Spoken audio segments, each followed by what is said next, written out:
Evo ovako, kao pričamo nešto Neđo Kostić i ja, lepo druženje večeras, Ilija Spasojević, jel tako, braća Barajevac, Buca Jovanović, ti si nekako, voliš da zapevaš te pesme?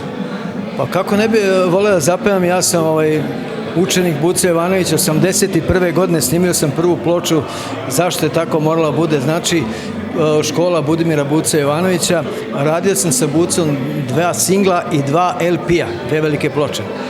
I uvijek mi je zadovoljstvo kad dođem, znači, za čoveka koji je neponovljiv, za njega bi kilometre i kilometre pešačio ako treba, zato što je, ne samo što je on nas pevače učio, ispravljao kako treba da se peva, kako treba da se ponaša, nego je učio jednostavno kako treba da budeš u životu, kako treba da se ponašaš i kao pevač i kao bilo gde da odeš, da budeš jedan pristojni građanin.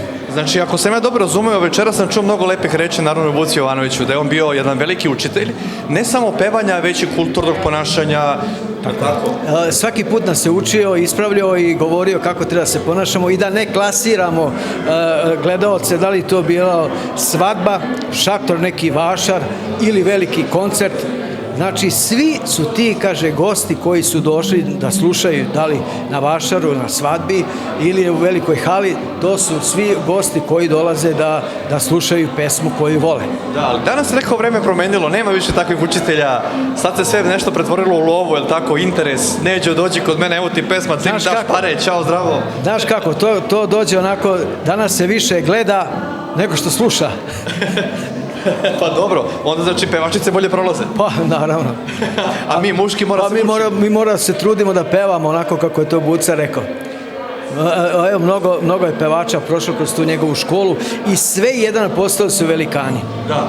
Tako da, eto, večera smo ovde, fine, lepe pesme pevamo. Ti koju pesmu pevaš? Ruzbarne moj zeleni. Aha.